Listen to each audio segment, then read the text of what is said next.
नमस्ते दोस्तांनो, आज एक नवीन अपडेट आलेली आहे दिल्ली बॉम्बस्फोटला घेऊन. होय, तेच बॉम्बस्फोट जिथे की काही बांडगुळांनी आपल्या देशावर एक हल्ला करण्याचा प्रयत्न केलेला आहे. हो, मी बांडगुळ का बरं म्हणतोय? आता यात जर तुम्ही पाहिलं तर याला एक व्हाईट कॉलर हे पण म्हणतात मॉड्यूल. व्हाईट कॉलर मॉड्यूल का म्हणतात? त्याच्यातले मोस्ट ऑफ जे आहेत, ज्यांना की पकडण्यात आलेले किंवा संशयित आहेत, ते पूर्ण डॉक्टर आहेत.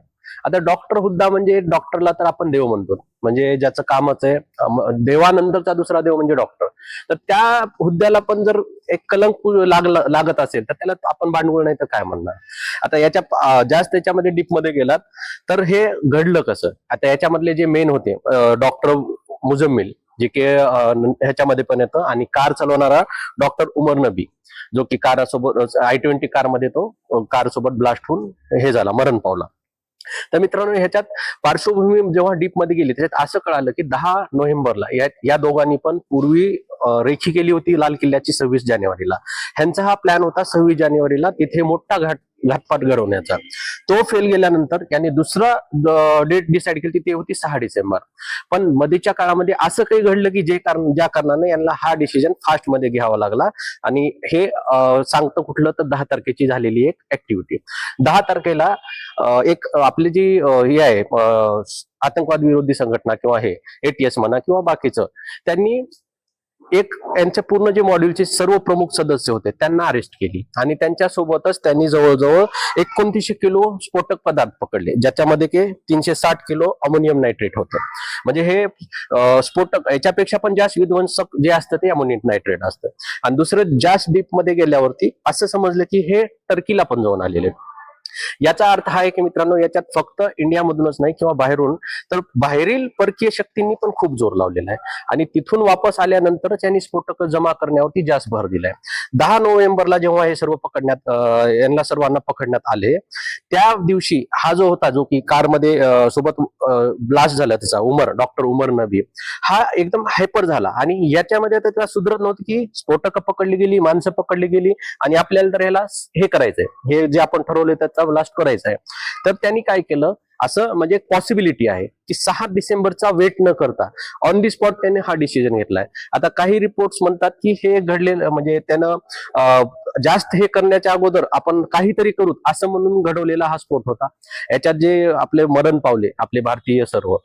तर मित्रांनो, आता एवढ्या मोठ्या हुद्द्याची माणसं पण जर अशा मेंटॅलिटीनं राहत असतील, आणि दुसरं यामधले जे होते मेन, हे आपल्या गव्हर्नमेंटने दिलेल्या सबसिडीवरती डॉक्टर झालेले. वैष्णवी देवी या फिर उत्तराखंडमध्ये किंवा श्रीनगर साईडला एक इन्स्टिट्यूट आहे, जिथं 70% श्रीनगर किंवा जम्मूच्या मुस्लिमांनाच फक्त त्या मेडिकल कॉलेजला ऍडमिशन मिळतं. 70% का? लास्ट सर्वे एक असा आला जेव्हा बुरानवानीचा किस्सा झाला होता, त्यावेळेस सर्वांनी असं म्हणलं की हे अशिक्षित होते, त्याच्यामुळे त्यांच्या हाताने हे घडलेले. तर गव्हर्नमेंटनं, मोदी सरकारनं काय म्हणली की बाबा ठीक आहे, यांना आपण प्रोत्साहन देऊ शिकण्यासाठी. आता जे काही लोकांची मेंटॅलिटी तशी असते की ते कधी सुधारणार नसते. ह्याचा अर्थ हे होत नाही की सर्वजणच त्या पद्धतीने वागतात, पण जेवढं जे काही घडलं, आपण जेव्हा एक देश आहे आपल्याला तो शिकवतोय, आपल्याला सबसिडीमध्ये घेतोय, सर्व करतोय, आणि तिथं होतंय काय, तर ते लोक डॉक्टर बनून डॉक्टर सारख्या मोठ्या हुद्द्यावर जाऊन पण बांडगुळी वृत्ती जी असते ना तीच करतात. तुम्ही एक ब्लास्ट करताय, तुम्ही तशी मेंटॅलिटी घेताय. दुसऱ्यांचा एक स्कॅम माग ओपन झाला होता हे डॉक्टरच्याच ह्या व्हाईट कॉलर मॉड्यूलचा, की इंजेक्शनद्वारे हे करणं, एखाद्याला नपुसंग बनवणं किंवा बाकी काही त्याच्यामध्ये फॉल्ट आणणं, किंवा लेडीजला काहीतरी असं इंजेक्शन देणं जे ज्यामुळे की ते मातृत्व तिचं नाहीसं होईल. तर हे सर्व आहे मित्रांनो, ह्या पद्धतीला म्हणजे तुम्ही किती जरी एखादी जी वृत्ती असते ना, तुम्ही कितीही शिका, कितीही मोठे व्हा, पण तुमचा जो एक गुण आहे तो तुम्ही संस्कारातूनच शिकावा लागतो.